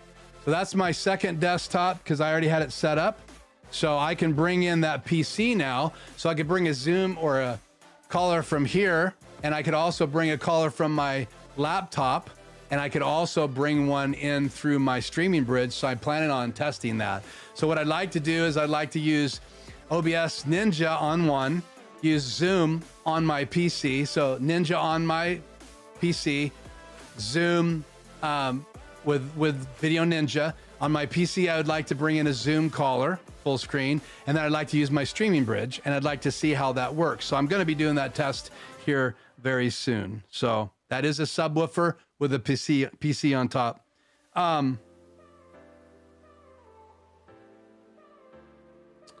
So how's the proximity effect on the SM7B? Well, proximity effect obviously is talking to the sides, and also going away from it. And I like what you get. So obviously rejection on the side, I apologize, and proximity as effect is as you get close. And you guys heard me moving around So obviously when you get straight on a microphone or you get it off axis because you're trying to cut down on the S's and the plosives, the P's, which puts wind across the windscreen. And I have the small windscreen on in the drawer over there. I have the bigger one, but I feel like this windscreen does good for my voice. And the proximity effect is when you're right on top of the microphone, and does it sound different? Does it change how it sounds?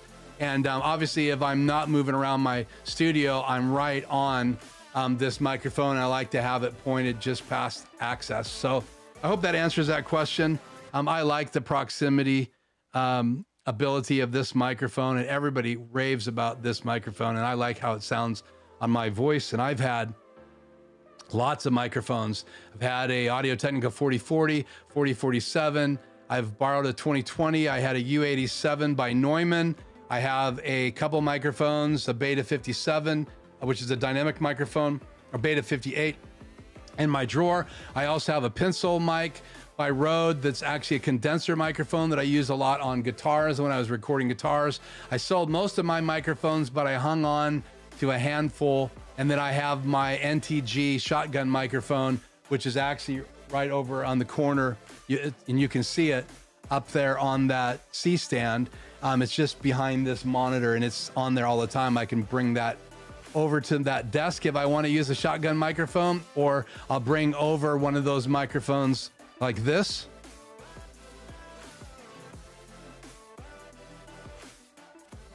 I got this, 4 of these in with my Rodecaster Pro. This is the pod mic. These are amazing, $100 mics. They're built like a tank, and they work really well. They're dynamic, they're not condenser, so you don't need to have phantom power on this microphone. There's a setting in the Rodecaster Pro for it.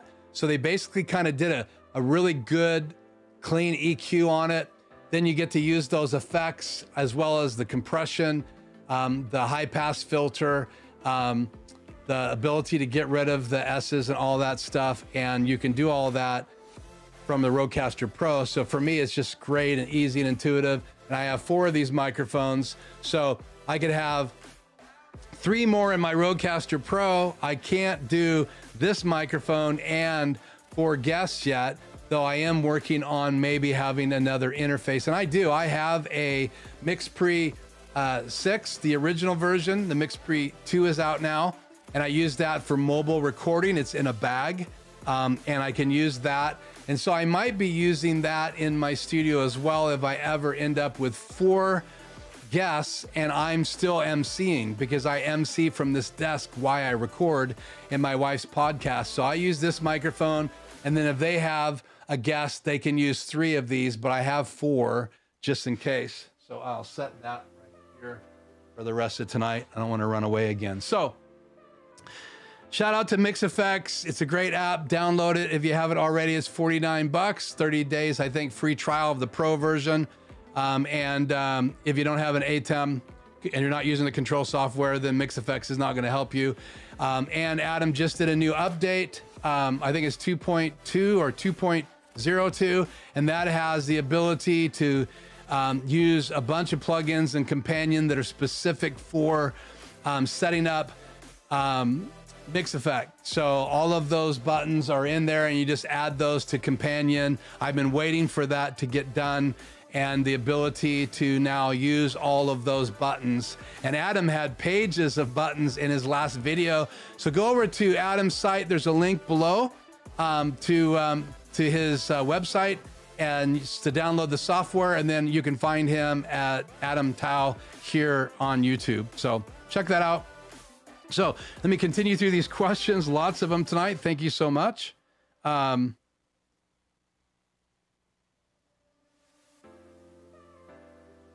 Answered that. That was a question about power into that adapter.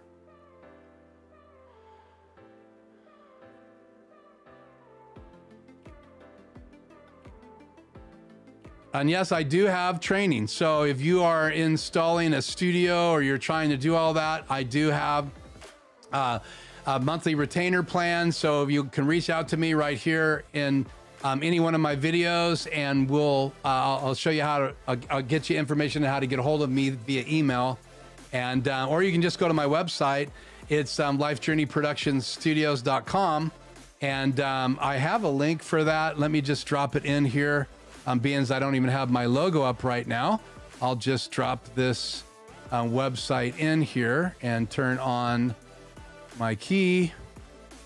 So there's my website. You can register on there, or there's an info page, and I do a 1 hour free consult. And obviously it's when I have time, so that's free if my schedule is not booked solid. And if it is booked solid, as soon as I have an opening, I reach out to those people on a waiting list and work with that. So an hour of just talking about what your needs are, seeing if I'm really someone that can help.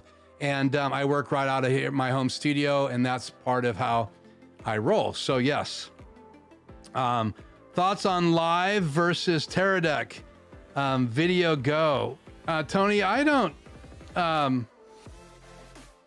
mean, the web presenters got my attention because I like the data on the screen, so I could use that with that fourth output from channel 2 as a program out, and then like Aaron's doing right now, stream from it. I believe he's streaming from it. I think John Barker's streaming from it as well, so they can see more information on their stream. As far as HyperDeck, I've looked at some of those things. Live view, I don't know that much about. I really, I did a lot of research and all that stuff back before I decided to go Blackmagic Design.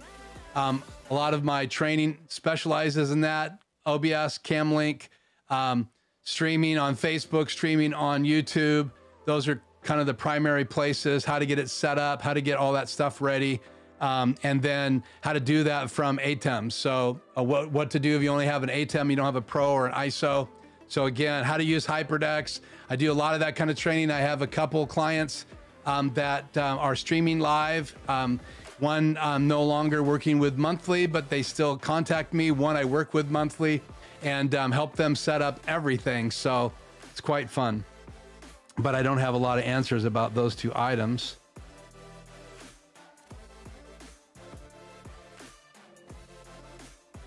Web Presenter 4, I am really looking at. I haven't bought it yet, but I don't know.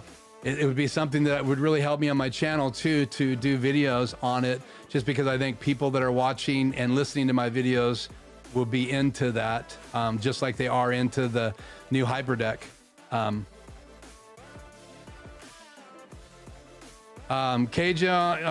Controlling Technology says, is video and live streaming your day job or just your hobby? I sold for years, and my wife's business took off, and she wanted to do a podcast, and I wanted to produce it for her. So I left sales. I've done it before. I took 6 months off before. I'm 2 years away from RV sales right now. You can actually find me on Blue Dog RV site, see some of the videos I did. I've learned a lot. I live streamed from my phone. But when I got into my home studio and started doing all my research 2 years ago, next week, because I left the end of September 2019. So the end of September 2021 will be 2 solid years I've been home. And this is my full-time gig, and I produce my wife's podcasts for free. I do all her videos for free, even though she'll get equipment and stuff for me and different things like that. But I also have clients. I also do some video production. Again, I do some mentoring, some tutoring, all that stuff right here from the studio as time allows. And I could go back to sales. I have an open door to go back in sales anytime. I did that for, I think, solid 17 years in RV sales, just working with customers, working with clients. But I got passionate about social media when I started seeing the advantages of social media for advertising and promoting. And so I was going to do videos for me anyway. And I convinced the owners of Blue Dog RV at the time that I knew for years. I knew them before they even started that company, and worked with them before they were even married. It's a husband and wife team. They just sold. And so they're phasing out right now. They may have celebrated their last day, and they did really well. They have Blue Dogs all around the US, and a company that's even bigger than that purchased them. I say all that to say this. I was helping them with YouTube channel, building it, doing social media, mentoring some other salespeople that wanted to be mentored, and doing content for the whole company. And that's where I started learning about Rodecaster Pro. I wanted to do a podcast for the company. It didn't work out, but I purchased the Rodecaster Pro. And so then I decided to do a podcast for my wife. She is a midwife and she has a company called Natural Care Midwifery. It's an LLC and she's very, very busy. She had a birth yesterday, a birth today. Plus we're involved in taking care of family right here in a house next to us. So it's been quite crazy. And that's been part of my full-time rig. Sorry, that's way too long an answer. Couple of questions yet. Yes, the USB cable underneath. That pink thing I bought at a thrift store, and I keep it. It's a long cable, and I found out that I was one USB-C short when that USB-C SDI to HDMI converter came in just 2 days ago. That I wanted to get that SDI out of my HD Plus, my HyperDeck, my new one. Right, number 2, it has a HDMI out and it has an SDI out. The HDMI out is clean, which means there's no data on it, which is what you want for recording or looping out. But the SDI out actually has info on it, and I have it on my screen right now, and I'm using that new SDI to HDMI converter for that, and I had no power supply. I ordered it without a power supply, and I was out of short USB-C cable, so I used my long backup one. I've got to go to the store tomorrow and purchase some more of those because I always try to have backups. HDMI cables, I always try to have backups. I need to have more backups because then I get a project going and I got to stop and go shop. Like last week when I went to buy all the things for cable management, it was crazy. So hope that answers you. Thanks for the microphone talk. My Holy Grail mic is the Neumann TL101.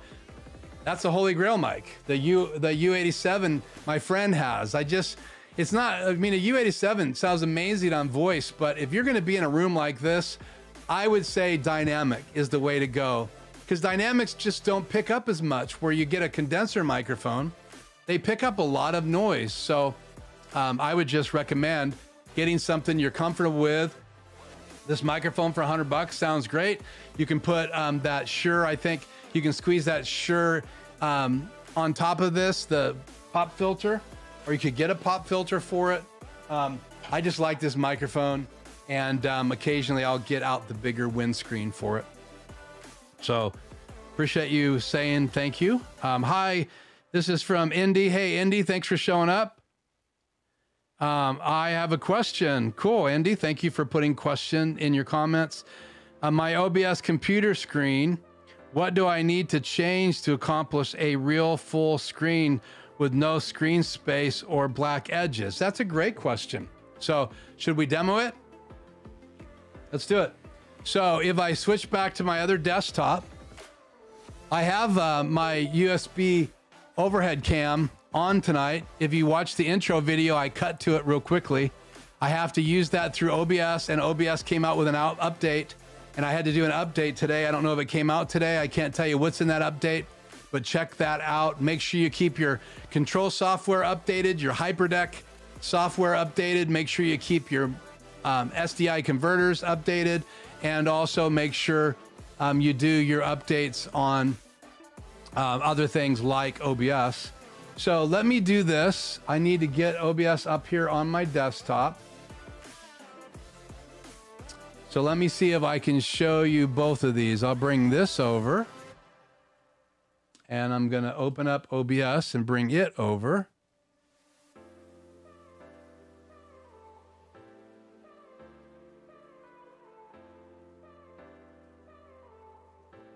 What I'm doing is I'm getting my desktop ready rather than showing you guys this stuff.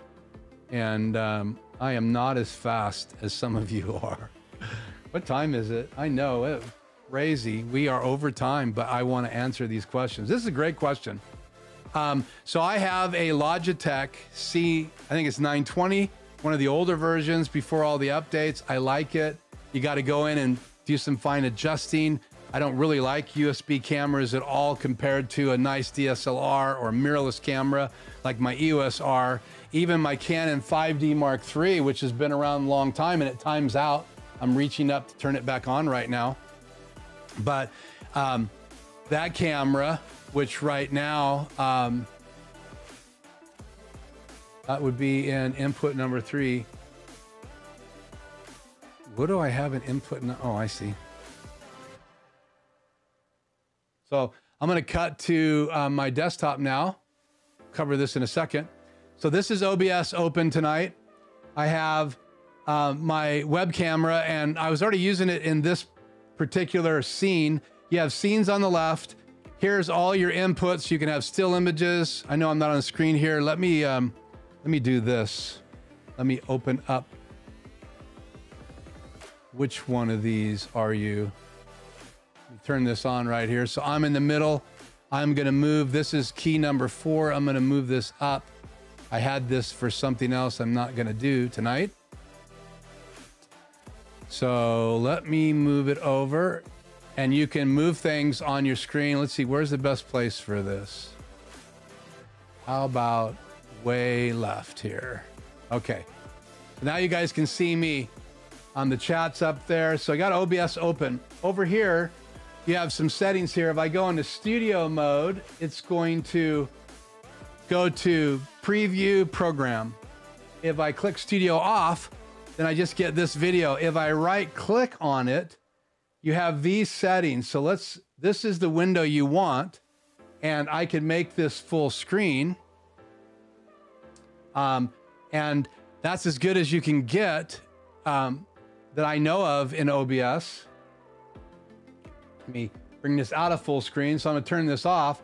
I just right click on here, and I can choose between broadcasting to my 2 monitors, or I can do this windowed view.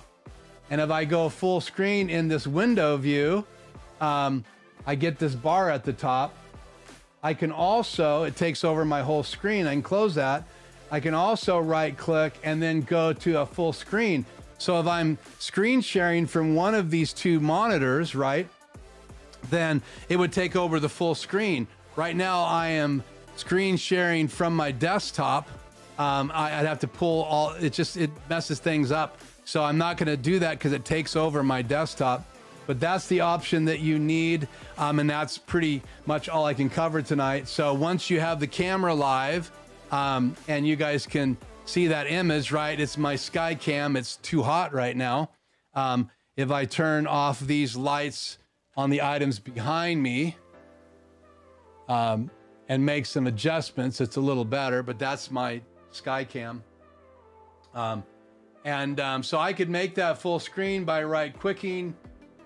Again, go in the window mode and then make this full screen, and I'm still in the program, in the picture-in-picture, even though on my laptop, it's just a giant shot of me sitting at my desk. And if I had 2 USB cameras, or if I was using my Cam Link as another input, I could do that. So just like I use this web camera in Zoom occasionally when I don't have my cameras on.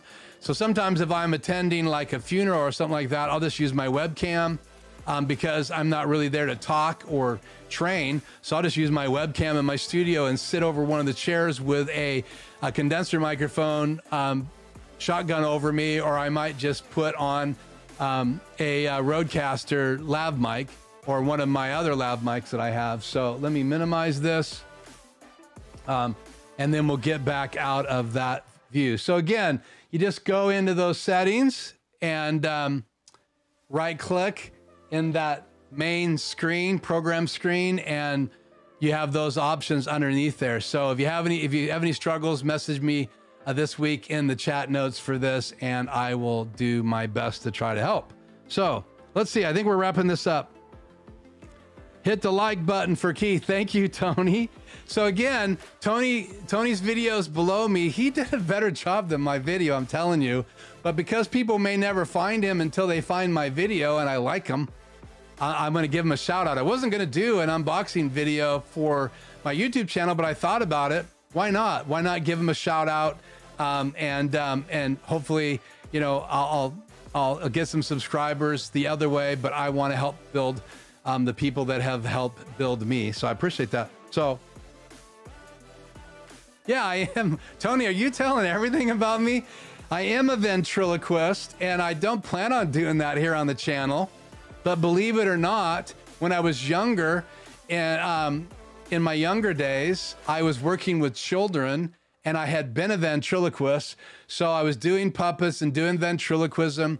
I even, as a teenager, I toured a bit back east as a ventriloquist. Anyway, so I'm a big Jeff Dunham fan. I have a puppet made by the gal who made him Peanut. She passed away a number of years ago.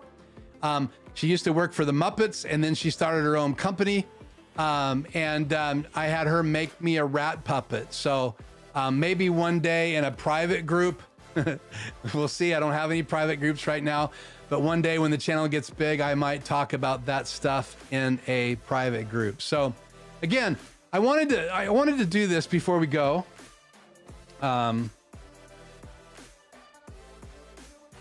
What is the white cylinder? Dude, it's coffee. I don't have any labels on this because I hate showing those. If you're gonna talk for an hour and a half, you have to have liquid, FYI. And I usually have two. I have cold and hot, depending on what's going on. When you talk for an hour, I used to be a speaker, they say it's like, you get rid of almost all the extra moisture in your body through here, because it creates moisture, it takes moisture. That's also how it gets on your microphones. That's why these windscreens are nice, because you could buy a new one and you're not getting all of that water inside your microphone. My U87 always had a pop filter in front of it, and I used the double layer ones because I was not trying to get that extra pop. I was trying to keep all the moisture off of my microphone, because the U87 is about a $3,000 microphone, and brand new, like even more than that. So crazy. I just didn't want to ruin my microphones, but it also helped keep the plosives, T's, P's, S's off of the audio channel, especially if you had the perfect vocal take. Can't remove that stuff. Oh, not the other side. What is the white cylinder?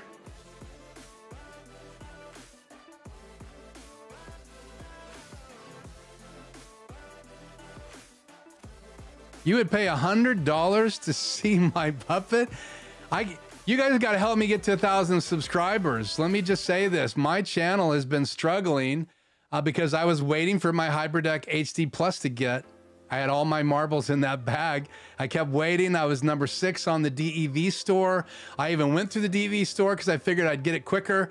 They had a hard time getting any shipments or getting any information. So, save that money. Maybe I'll do a 1-hour free Zoom and show it just to you. But again, I try to do those free consultings for someone that actually wants me as a client. So on the table are all recent purchases. Cut to this camera. These are all recent purchases. Need to turn that light back on. I have my remote control now Velcroed to my speaker so I can find it, not looking through my desk. It's too far away, I can tell you that right now. I got to fix that. So you add this up. This is all paid for with my money. I do not have, I get a little bit of money from Amazon affiliate leaks. So thank you if you ever use those. But already bought a Pro, already had the HyperDeck Mini, investing lots of converters, lots of HDMI cables, invested in a PC a couple years ago when I left that job and started working full time so I could be mobile. And it's a very high-end PC. It's a Asus ZenBook Pro Duo, the old version before they came out with the new one. And so it has 2 screens, though I rarely use the second screen unless I'm doing some video editing somewhere remotely. Then I do use it for the timeline, and that gives me the ability to see the big screen bigger.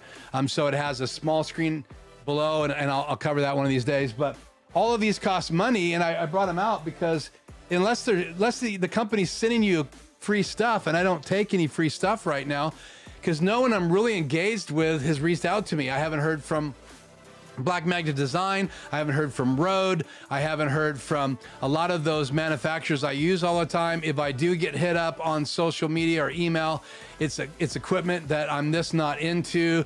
If it was something that I really thought I would use, like this company right here, I've installed these in churches. So it's REI, I guess. I call it Orei because of this. That's just their logo. So REI, I've done these, a monitor version of this that sends it through cat cable. I can't think of the name of it right now, but all of that costs money. And so I just wanted to say, be careful, right? You can go with a DSLR and a cam link and then share your desktop. And you can build a YouTube channel that way, or you can stream, or you can do Zoom, or you can do Microsoft Meetings, or all of those softwares. You can do that with a quality DSLR, even an older DSLR like my Canon 5D Mark III. I mean, what's the worst case scenario? You have a webcam and you also have your Canon 5D Mark III, and you find it. I saw one on local marketplace on Facebook for like $785 used. And it does time out after 30 minutes if you have a battery in it. And I think if you put a bigger SD card in it, I can't remember exactly all the things I had to do, but mine will go for 30 minutes and then it times out.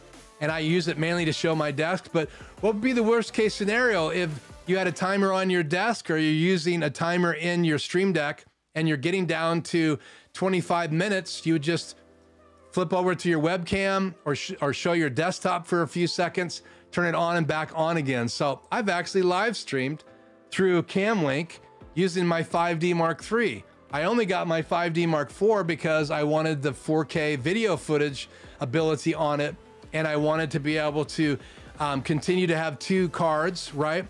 And I also wanted some of the clean HDMI out, and the ability to do photography with that camera. And then I actually got the EOS R because it has clean 4K out, and I thought I might be doing some 4K videos, though I usually don't. So anyway, be careful the money you spend, guys. I mean, obviously, if you're going to be remote and MixEffect is helpful for you, then yes, spend the $49 and get the Pro version with all the updates that Adam's doing. That's a great value. If you need a converter or you need a HyperDeck, get an older HyperDeck Mini and find a good one. Someone took care of it, and buy a used one. You don't need to buy all of this equipment.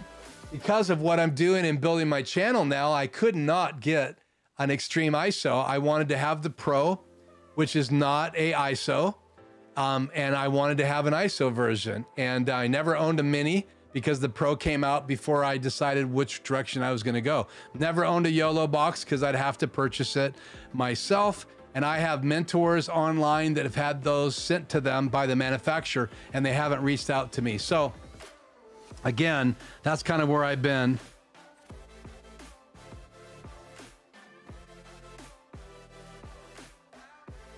Not to George Clooney resemblance to him, but I get, who's the guy that's in the Hunt for Red October movie?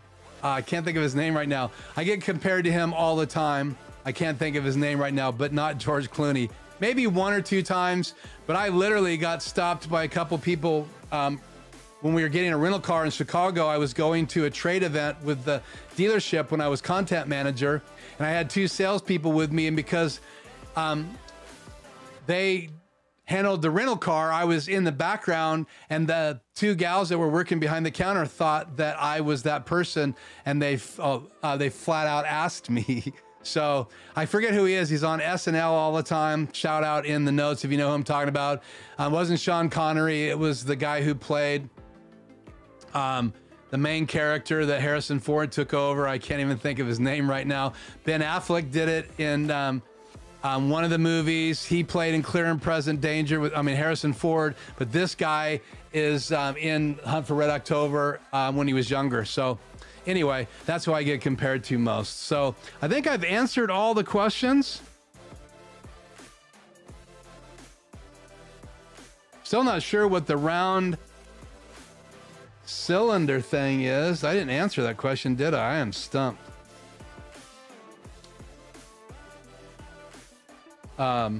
So no need to talk without moving my lips. So, but if they're out of sync, it's very similar. Well, thank you guys. I hope that MixEffect HyperDeck demo and sharing with you that Adam's getting ready to hopefully add that one feature, and that's the ability to change to the USB-C out. That USB-C out also does webcam, though when I put it in OBS right now, I'm having some glitches. I occasionally have glitches in Zoom and OBS when I stream a webcam out of my ATEM Extreme ISO and my Pro. So I don't know what's going on with my USB-C inputs into my laptop. I probably have too many things plugged in. So yeah, in Zoom now you can play a video from your HyperDeck, which would be really cool if you wanted to show a video right from your HyperDeck. That's cool. You could use MixEffect to start it and stop it and run it right into an input in OBS. You could use all the other software that are out there that you can use inputs.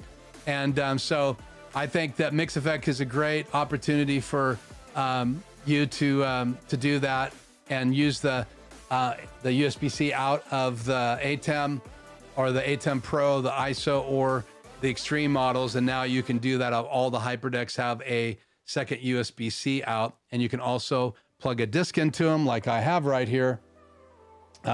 This disc was plugged into my HyperDeck tonight, and I can access it from the HyperDeck HD Plus, but I can't change over to it right now in MixEffect, and that's the one thing I'm looking forward to adding, so stay tuned for that. Once that's added, that'll be on my new HyperDeck series channel, and I'll also mention that in the live stream. So again, thank you so much guys for tuning in. If you have any other questions, leave them in the notes. Make sure you go and check out Adam Tao's channel. Go to Tony at Quick Tech Solutions channel, and hopefully someday soon I'll hit 1,000 subscribers and have enough views so that we can set up Super Chat.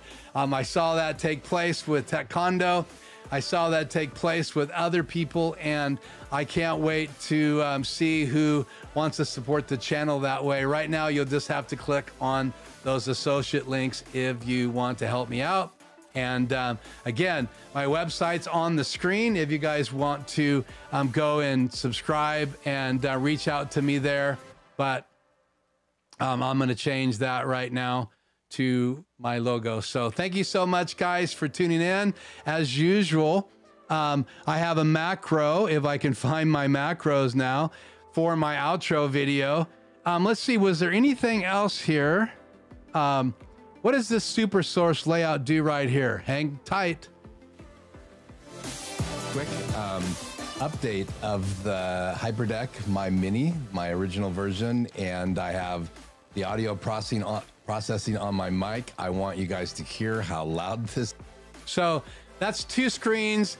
That's the HyperDeck Mini fill and key, and then below that is the HyperDeck HD Plus fill and key. And I gave you this layout to show you that you can have 5 boxes on the screen at the same time.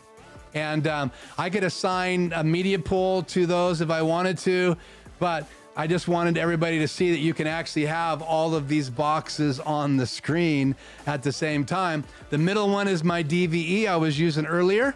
And those other ones are the 4 boxes from SuperSource. And now with my HyperDeck, I can have 2 boxes with animated videos playing if I wanted to. So I'm not sure exactly how I'm going to use that, but I am learning now that I have 2 HyperDecks. So that's it. I'm good. Hope you're good. I hit every single thing I wanted to hit tonight. I hope you'll share this video. I hope you'll subscribe. I hope you'll hit the like button.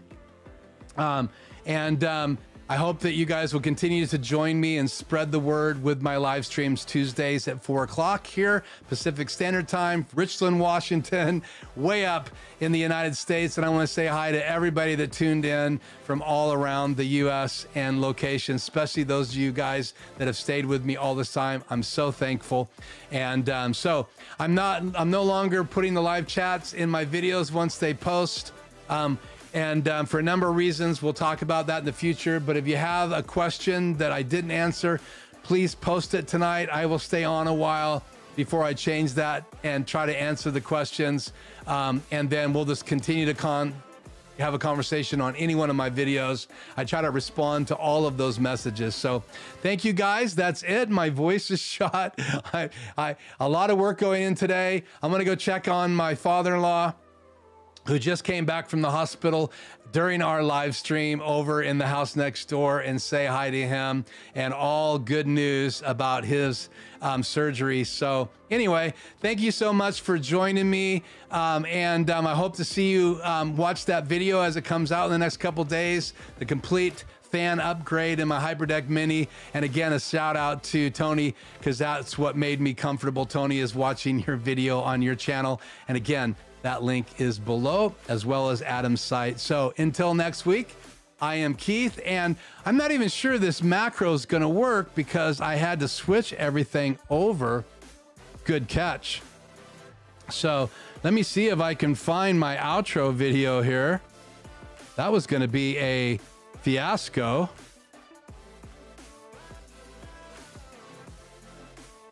Because now I have to find that outro video and or roll out with something else. So how about that? I think I'm going to put a still image up, and being that I don't have any audio, you know what? That's fine. Let's just put that. Let's see. It should roll. Let's see. It may not have any audio, but it's going to roll. Here we go. See you guys next week. Thanks for tuning in. I apologize for that little bitty.